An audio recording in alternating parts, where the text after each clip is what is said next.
धर्म नीति में और आज की भौतिक नीति में यही तो अंतर है। भौतिक नीति हमें एक सुख देगी लेकिन 10 दुख देगी। आज जितनी सुख सुविधाएं भौतिकता में प्रदान कर रहा है विज्ञान हमें, उससे ज़्यादा साइड इफेक्ट ज़्यादा हो रहे। बहुत सारी व्यक्ति अपने जीवन को जैसे कितना प्रदूषण कर रहे हैं, कितने ये सुविधाएं आपको लगती हैं, जिनके साइड इफेक्ट कितने हैं।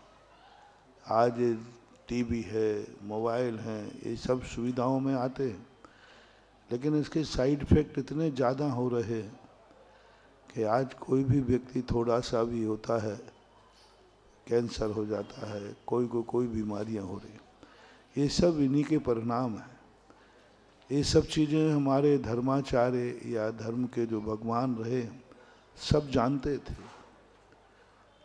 रामचंद्र जी जानते थे कि मोबाइल कैसे बनता है, उनको मालूम था कि टीवी कैसे बनाए जाते, लेकिन उन्होंने बताए नहीं। महावीर जानते थे कि आकाश में कैसे उड़ा जाता है, अणु बम कैसे बनता है, लेकिन उन्होंने बताए नहीं, क्योंकि धर्म शास्त्रों का नेता पिता के समान होता है।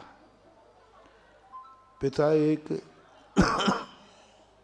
न जाने कितनी चीज़ों को जानता है, लेकिन अपने बेटे को वही बताता है जो उसके लिए हितकारी है। वो गलत रास्ते भी जानता है, लेकिन बेटे को गलत रास्ता नहीं बताता। ऐसा ही हमारे भारत के जितने भी भगवान हुए हैं, ये सब आज जो विज्ञान खोज रहा है, ये भगवान के ज्ञान में था, ऋषि मनीषियों के ज्ञान में था, लेकिन उन्होंने बताया नहीं, क्योंकि वो मानवतावादी थे। विज्ञान जो है मानववादी है, और हमारे जो आचार्य महाराज होते थे, संत होते थे, वे मानवतावादी होते थे। वो सबसे पहले देखते कि मानवता तुम में है कि नहीं। आज मानव तो है, लेकिन मानवता धीरे धीरे खत्म होती जा रही। और धर्मशास्त्र कहते हैं हमें सुख सुविधाएं भली कम मिलें, लेकिन मानवता जिंदाबाद रहना चाहिए। मानवता हमेशा कायम रहेगी तो व्यक्ति सुखी ज़्यादा रहे। पहले एक गांव में 10 गांवों में एक वैद्य हुआ करता था, आज एक गांव में 10 डॉक्टर हैं, फिर भी बीमारियों की लाइन लगी हुई। विज्ञान हमें एक ऐसी कगार पर जाके खड़ा कर देगा जहाँ से हम लौट भी नहीं सकेंगे और आगे हम जा भी नहीं सकेंगे। विज्ञान खुद कह रहा है कि एक दिन ये जो जितनी भी सुविधाएं दी जा रही हैं, एक दिन विनाश पर खत्म हो जाएंगे। नास्ट्रेडमस की एक भविष्यवाणी है, विज्ञान एक चरम सीमा पर पहुंचा करके एक विस्फोट करेगा, सारे विश्व को 5 सेकंड के अंदर खत्म कर देगा। विज्ञान की दृष्टि में ये विश्व की मात्र उम्र 5 सेकंड है बस। जिस दिन किसी विज्ञान का,